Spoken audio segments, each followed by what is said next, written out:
বলছেন হযরত মাওলানা আব্দুল মালিক সাহেব দামাত বারাকাতুহু, আপনাদের চাঁদপুরেরই তো মানুষ, পৃথিবী বিখ্যাত আলেম দ্বীন হযরত মাওলানা আব্দুল মালিক সাহেব দামাত বারাকাতুহু, তিনি বলেন কোনো মুসলমানের যদি একটা হরফ অশুদ্ধ হয়, হ্যাঁ একটা হরফ যদি অশুদ্ধ হয়, তার জীবনের সব অশুদ্ধ। নাউজুবিল্লাহ বলেন না, বলেন কয়টা হরফ বলছেন, কয়টা উদাহরণ, সেটা কি? এবার কোনটা কোনটা অশুদ্ধ দেখেন। সানা, সুবহানাকাল্লাহুম্মা, ইনি বললেন সুবহানাকাল্লাহুম্মা, গেল সানা শেষ। এবার বললেন বিসমিল্লাহির রহমানির রহিম, এবার ইনি বললেন বিসমিল্লাহির রহমানির রহিম। এবার ইনি বললেন আলহামদুলিল্লাহ, ইনি বললেন আলহামদুলিল্লাহ। এবার ইনি বললেন রুকুতে গিয়া বললেন সুবহান রাব্বিয়াল আযীম। এবার সাজদায় গিয়ে বললেন সুবহান রাব্বিয়াল আলা। এবার বলুন তো দেখি এই লোকটার নামাজে কত পার্সেন্ট টিকলো? এরকম মুসলমান এদেশে আছে না নাই? আপনি বলুন, আপনি বলুন, আপনি কি নিয়ে কবর রওনা দিয়েছেন একটু বলবেন? তা আপনি এগুলো সিদ্ধ করবেন কবে? না না, মরার পরে শুদ্ধ করবেন। কবে শুদ্ধ করবেন? কবে থেকে ঠিক করবেন? উচিত প্রত্যেক মসজিদে বয়স্কদের জন্য কোরআন শিক্ষার ব্যবস্থা করা উচিত। জিও আসতে কইছে, জি। দুনিয়াতে শরম পাওয়ার চেয়ে আখিরাতে ফিডা খাওয়া কি কষ্টকর বেশি হবে না অল্প হবে? তাহলে এবার নিয়ত করেন প্রত্যেক মসজিদে ইসলামী মসজিদ চালু করা দরকার কিনা, প্রত্যেক মসজিদে জিকিরের মসজিদ চালু করা দরকার কিনা, প্রত্যেক মসজিদে কোরআনে কারীমের হালকা চালু হওয়া দরকার কিনা। এছাড়া আপনি জাতিকে বাঁচাবেন কিভাবে বলেন? জাতি কোন দিকে রওনা দিছে? জাতির কালেমায়ে তৈয়বার হালত কি? জাতির বাজারে যে মানুষগুলো ঘুরে এদের কালেমায়ে তৈয়বার হালত কি? আজান হচ্ছে মসজিদে আসে না, এই জাতির ফিউচার কি? কি এই জাতির ভবিষ্যৎ কি হবে? এই জন্য চলেন নিয়ত করি ইনশাআল্লাহ, চলেন নিয়ত করি যদি সুযোগ থাকে কখনো কখনো আল্লাহ রাস্তায় বের হব, যদি সুযোগ থাকে কোনো না কোনো হক্কানি রব্বানি আল্লাহ ওয়ালাদের মজলিসে যাব ইনশাআল্লাহ, বলেন না? সমস্ত মুসলমান নিয়ত করেন আমি আমার কোরআন শরীফ ঠিক করে কবরে যাব ইনশাআল্লাহ, বলেন কোরআন শরীফ ঠিক করে কবরে যাব ইনশাআল্লাহ, বলেন ইনশাআল্লাহ। আপনি আপনার ইমামের কাছে বসেন, আপনি আপনার মুয়াজ্জিনের কাছে বসেন, আপনি বসেন, আপনি সুবহান ঠিক করেন, আপনি আলহামদুলিল্লাহ ঠিক করেন, আপনি সূরা ইখলাস ঠিক করেন, আপনি সূরা ফালাক ঠিক করেন, আপনি আপনার তাশাহুদ দুরূদ শরীফ দোয়া মাসুরা ঠিক করেন। এই ওয়াজে হবে না, এই আধা ঘন্টার ওয়াজ দিয়ে আপনাকে সব ঠিক করে দিব, এটা হবে না। বাস্তব না বাস্তব? কবে ঠিক করবেন? কে কবে থেকে ঠিক করবেন বলেন? কোন দিন গিয়া ইমাম সাহেবকে বলছেন হুজুর আমার দোয়া কুনুতটা হয় কিনা দেখেন তো? কোন দিন গিয়া বলছেন আমার তাশাহুদটা হয় কিনা দেখেন? হজে ধনী রাজা না গরিব রাজা? হজে ধনী রাজা না গরিব রাজা? আমাদের সাথে যে শেঠরা হজে যায়, শেঠরা বুঝেন তো, খরচপতিরা হজে যায় না আমাদের সাথে? তালবিয়া দেখলে তো বোঝা যায় হুজুরের সারের ফাতিহা কেমন আছে, বুঝুন না কথা? তালবিয়া দেখলে বোঝা যায় কিনা সারের সূরা ফাতিহা কেমন। যদি এই হয় তালবিয়া, তো সূরা ফাতিহা যদি এই হয়, এই সারের নামাজ কেমন, নামাজ যদি এই হয় তা আখিরাত কেমন? বুঝাতে পারলাম না? আল্লাহ আমাদেরকে মেহেরবানি করে বুঝ দান করেন। চলেন নিয়ত করি ইনশাআল্লাহ শুদ্ধ করবো তো ইনশাআল্লাহ। এক নাম্বার হলো কি পড়েছ, কি করেছ, কির উত্তরটা ঠিক করো বন্ধু, কির উত্তরটা ঠিক করো, কির উত্তরটা ঠিক করো। এক নম্বরে শুদ্ধ করে উচ্চারণ করো, দুই নম্বরে একটুখানি বুঝো, তাহলে শব্দের উচ্চারণও ঠিক লাগবে আর একটু বুঝাও লাগবে। বলেন উচ্চারণও ঠিক লাগবে আর একটু বুঝাও লাগবে। সুবহানাল্লাহ, সুবহানাল্লাহ, সুবহানাল্লাহ, সুবহানাল্লাহ, সুবহানাল্লাহ, আলহামদুলিল্লাহ, আলহামদুলিল্লাহ, আলহামদুলিল্লাহ।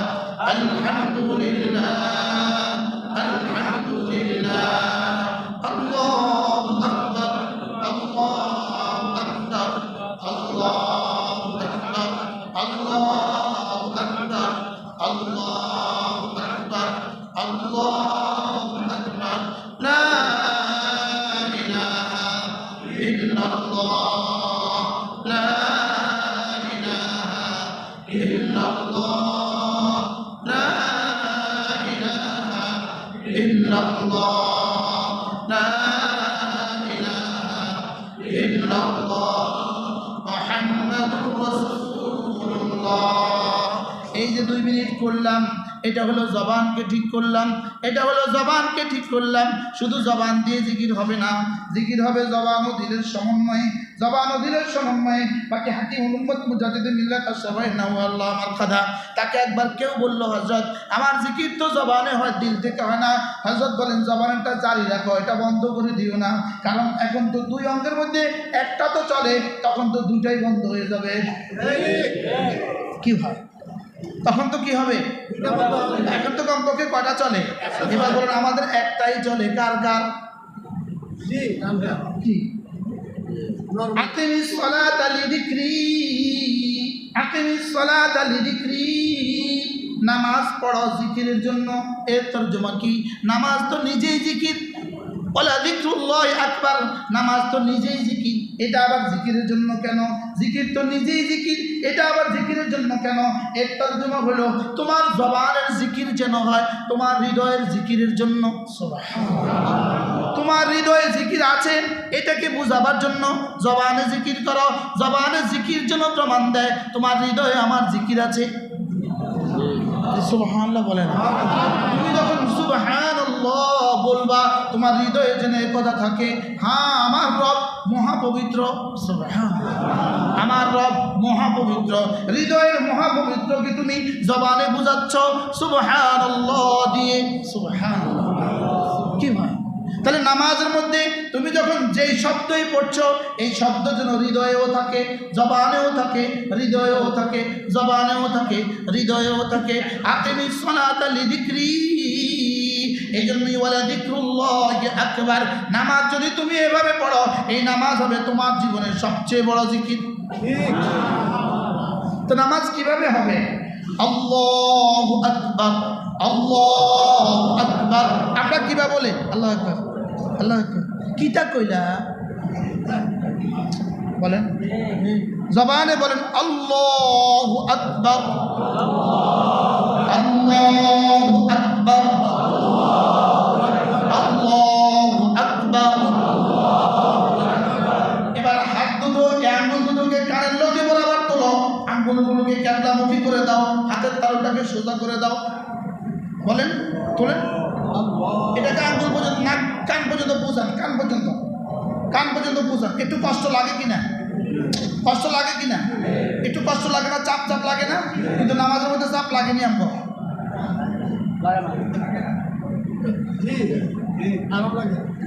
আরাম লাগে না? চাপ লাগে? ঠিক। একদিকে হাতের আঙ্গুলগুলোকে কানের লতি পর্যন্ত পৌঁছাও, আঙ্গুলগুলোকে ক্যাবলামুখী করে দাও, হাতের তালুটাকে অপেক্ষাকৃত সোজা করে রাখো। এরপরে জবানে বলো আল্লাহু আকবার। আর জবানে যেটা বলবা দিলেও যেন এটা থাকে, হ্যাঁ আল্লাহ আমার দোকান ছোট, আল্লাহ আপনি বড়। একদিকে ছোট আপনি বড়, নেতা ছোট আপনি বড়, দল ছোট আপনি বড়, পীর ছোট আপনি বড়। কি বলছি বলেন? এই শব্দটা আমার রব আমাকে এতবার কেন বলাচ্ছে? এতবার কেন বলেন? প্রতিদিন 357 বার বলা। কতবার? 357 বার বলা। একটা শব্দ এতবার বলা, একটা শব্দ এতবার বলা। আর ওই জাতি তেলাফুটারেও ভয় পায়। যে জাতি আল্লাহু আকবার বলে প্রতিদিন 357 বার, ফরজ হিসাবে বলে, সুন্নতে মুআক্কাদা হিসাবে বলে, নফল হিসাবে বলে, ওই জাতির তেলাফুটারেও ভয় পায়। কথা বলে না, বাস্তব না বাস্তব? ওই জাতি কারেও ভয় পায়। কাকে ভয় পায় বলেন? কেন? বিষয়টা কি? তাহলে আল্লাহু আকবার জবানে বলছে না দিলে? বলেন আল্লাহু আকবার, আল্লাহু আকবার। আল্লাহ আপনি সবচেয়ে বড়, আল্লাহ আপনি সবচেয়ে বড়।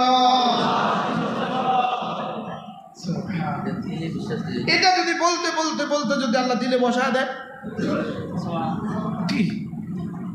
এরপরে দেখেন সুবহান রাব্বিয়াল আযীম, সুবহান রাব্বিয়াল আযীম। ইমাম সাহেব বলবে কয়বার? ইমাম সাহেব বলবে মুক্তাদির দিকে তাকিয়ে বলবে, মুক্তাদি সবচেয়ে দুর্বল যিনি, ইনি যেন কষ্ট না পায়, ইনার দিকে তাকিয়ে 3বার 5বার বলবে। ইমাম সাহেব বলবে কয়বার? দুর্বল মুক্তাদির দিকে তাকিয়ে। মুক্তাদি বলবে কয়বার? ইমাম সাহেব যতবার তাকে সুযোগ দেয়। এবার যিনি একাকী নামাজ পড়বেন তিনি বলবেন কতবার? তার কোমরে যাকে তাকে যতক্ষণ সঙ্গ দেয়। সুবহানাল্লাহ বলেন। ইমাম সাহেব বলবে কয়বার? মুক্তাদির দিকে তাকায় মুক্তাদি বলবে কয়বার? আর এবার মুনফারিদ একাকী নামাজ পড়নেওয়ালা বলবে কয়বার? তার সময় এবং কমর, বলেন সময় এবং স্বাস্থ্য, বলেন সময় এবং স্বাস্থ্য, সময় এবং স্বাস্থ্য তাকে সঙ্গ দেয় যতবার। তা আপনারা কতবার সঙ্গ দেয়? আমি মনে হয় বুঝাতে পারি না। কি বলছি বলেন তো, একজনে বলেন। কে বলছি? আপনি কারণ ওসব বলেন। একাকী যখন নামাজ পড়বে, হ্যাঁ, সময় এবং স্বাস্থ্য দেখে হ্যাঁ। তা আমরা জীবনে সারা জীবনের সময় আর স্বাস্থ্য আমরা কয়বার সঙ্গ দিছি?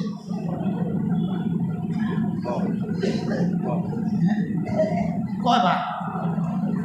তাহাজ্জুদ আমাদের বেশি পড়তে মানা করছে কে? মাগরিবের সুন্নত আমাকে বেশি পড়তে নিষেধ করছে কে? মাগরিবের নফলে আমাকে বেশি পড়তে নিষেধ করছে কে? বলে আমরা 3বারই পড়ি না, আপনি বেশি পড়ার কথা বলছেন কি? হৃদয়ের মাধুরী মিশিয়ে বলবো সুবহান রাব্বিয়াল আযীম, সুবহান রাব্বিয়াল আযীম। আমার মহান রব, আমার মহান রব, আমার আযীম রবের পবিত্রতা আমি ঘোষণা করছি। আমার আযীম রবের পবিত্রতা আমি ঘোষণা করছি। আমার রব যেন বলেন তুই আমাকে আযীম বলেছিস, যা আমি তোকে আজরা আযীম দিয়ে দিব। তুই আমার পবিত্রতা ঘোষণা করছিস, যা তোকে আমি পবিত্র করে ছাড়বো। তো কবে ঠিক করবেন এগুলো? হ্যাঁ, এটাকে তো বলছে লা তুলহিহিম তিজারাতুন ওয়ালা বাইউন আন যিকরিল্লাহ। এটাকে তো বলছে ইয়া আইয়ুহাল্লাযীনা আমানু লা তুলহিকুম আমওয়ালুকুম ওয়ালা আওলাদুকুম আন যিকরিল্লাহ। এটাকে বলেছে রিজালুন লা তুলহিহিম তিজারাতুন ওয়ালা বাইউন আন যিকরিল্লাহ। এটাকে বলছে ওয়ালা যিকরুল্লাহি আকবার। এটাকে বলছে ওয়ালা তাকুনু কাল্লাযীনা নাসুল্লাহ ফাআনসাহুম আনফুসাহুম। এগুলো আমরা কবে শুনবো, কবে বলবো? কি ভাই, আল্লাহ মেহেরবানি করে আমাদের নামাজকে সুন্দর করে দেন। নামাজ এভাবে পড়বো তো ইনশাআল্লাহ। আচ্ছা, এভাবে যদি 2 রাকাত নামাজ জীবনে হইতো তো কেমন হইতো? হ্যাঁ, এভাবে যদি একটা সেজদা জীবনে হইতো, এভাবে যদি একটা তাশাহুদ জীবনে হইতো, হ্যাঁ, যদি ওয়াজালাত কুলুবুহুমের সাথে একটা তাশাহুদ হইতো জীবনে, তুলিয়াত আলাইহিম আয়াতুহু যাদাতুহুম ঈমানের সাথে জীবনে একটা নামাজ হইতো। সবগুলো কথা আমি আপনাকে বুঝাতে পারলাম না সময়ের কারণে। আপনারা যে উঠে যাচ্ছেন এই জন্য দায়ী আমি আমি আমি আমি বয়ানে বসতে দেরি করছি, এই জন্য উঠে যাচ্ছি। অনেক প্রয়োজনে আপনারা চলে যাচ্ছেন। আল্লাহ তাআলা আমাদের নামাজগুলোকে সুন্দর করে দেন, আমাদের জীবনকে সুন্দর করে দেন। আল্লাহ তাআলা আমাদের জিকিরকে জিকিরের জন্য করার তৌফিক দান করেন, নামাজকে নামাজের জন্য পড়ার তৌফিক দান করেন, নামাজকে জিকিরের জন্যই পড়ার তৌফিক দান করেন। জীবন আল্লাহর কসম, জীবনের সমস্ত ইবাদত আল্লাহর উদ্দেশ্য শুধু জিকিরের জন্য, শুধুই কি নামাজ জিকিরের জন্য, রোজা জিকিরের জন্য, যাকাত জিকিরের জন্য, হজ তো পুরোটাই শুধু জিকির। আযকুরুল্লাহ ফি আইয়ামিন মা'দুদাত, হজ তো পুরোটাই জিকির। যেন পুরো কোরআন শুধুই তোমার হৃদয়ে আমাকে রাখো, এজন্য সুবহানাল্লাহ বলে না।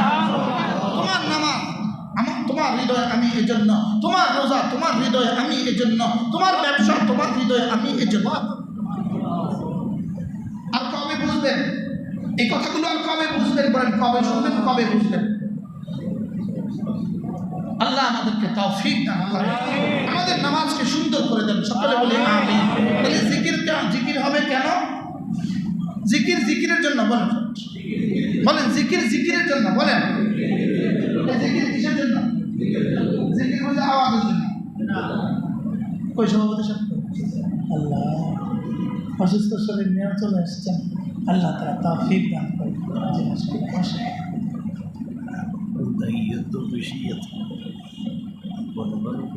শেষ বীরে উলার সাথে নামাজ পড়বো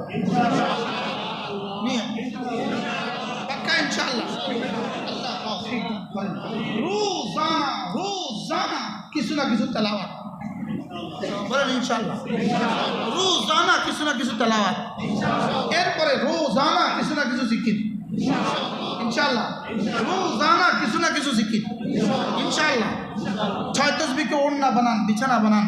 সুবহানাল্লাহ 100 বার, আলহামদুলিল্লাহ 100 বার, আল্লাহু আকবার 100 বার, লা ইলাহা ইল্লাল্লাহ 100 বার। যে কোনো একটা দুরূদ শরীফ সাল্লাল্লাহু আলাইহি ওয়াসাল্লাম 100 বার, আস্তাগফিরুল্লাহ ওয়া আতুবু ইলাইহি 100 বার। সহজ ভাষায় ফরজ ওয়াজিব ছাড়বো না, ফরজ ওয়াজিব ছাড়বো না, কোনো গুনাহ করব না, কোনো সুন্নত ছাড়বো না, কোনো নফল ছাড়বো না। কি বলছি বলেন? ফরজ ওয়াজিব ছাড়বো না, বলেন ফরজ ওয়াজিব ছাড়বো না, কোনো গুনাহ করব না, কোনো সুন্নত ছাড়বো না, কোনো নফল ছাড়বো না। বলবেন হুজুর ফরজ ওয়াজিব কেন করব? ফরজ ওয়াজিব করব জাহান্নাম থেকে বাঁচার জন্য। গুনাহগুলো কেন ছেড়ে দিব? জান্নাতে যাওয়ার জন্য। সুন্নতগুলো কেন করব? রাসূলের শাফাআত পাওয়ার জন্য। নফলগুলো কেন করব? আল্লাহর ওলি হওয়ার জন্য। তাহলে বোঝা গেছে নফল করলে আল্লাহর ওলি হওয়া যায়। সুবহানাল্লাহ বলেন। নফল করলে কি হওয়া যায়? তো ফরজ ওয়াজিব বাদ দিয়ে যদি কেউ নফল করে, ফরজ ওয়াজিব ছাড়বো না। ওলামা ইকরাম বলবেন না, ওলামা ইকরাম বলবেন না। 40-এর উপরে যারা আছে তারা বলবেন না, নিচে বলেন। এদের সমস্যা বেশি। আমার বয়সে যারা ফরজ ওয়াজিব ছাড়বো না, কোনো গুনাহ করব না, কোনো সুন্নত ছাড়বো না, কোনো নফল ছাড়বো না।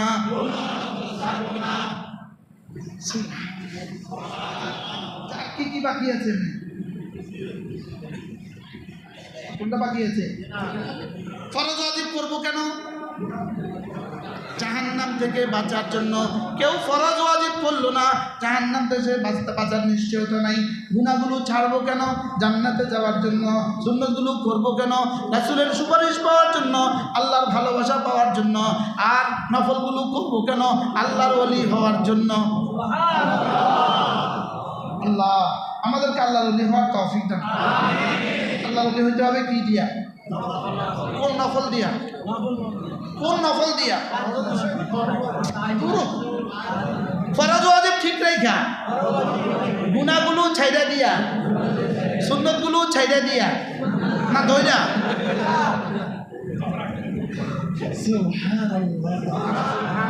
কত উর্বর না চাঁদপুরের মানুষ, উর্বর। এখন অল্পের মধ্যে সব বুঝে গেছে। কি হয়? ফরজ ওয়াজিব ছাড়বো না, কোনো গুনাহ করব না, চোখের গুনাহ, কানের গুনাহ, জবানের গুনাহ করব না।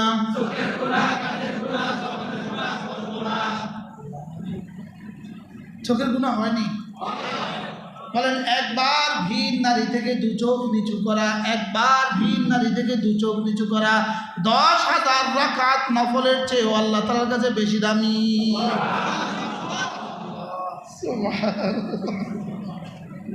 কি ভাই?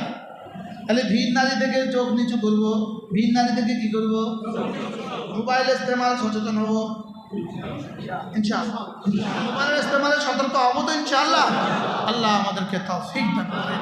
প্রত্যেকে নিয়ত করেন, আমার ছেলে মেয়েকে আমি দিন শিখাবো, আমার ছেলে মেয়েকে আমি কি শিখাবো, আমার ছেলে মেয়েকে আমি দিন শিখাবো, আমার ছেলেকেও আমি কোরআনে কারীম শিখাবো, আমার মেয়েকেও আমি কোরআনে কারীম শিখাবো, আমার ছেলে মেয়েকে আমি দিন শিখাবো ইনশাআল্লাহ। বলেন ইনশাআল্লাহ। আল্লাহ আমাদেরকে তৌফিক দান করেন। আল্লাহ আমাদের সকলকে এই কথাগুলো বোঝা মানা সহজ করে দেন। সকলে বলি আমিন। আল্লাহ এই মসজিদখানাকে জিকিরের মার্কাজ বানায় দেন।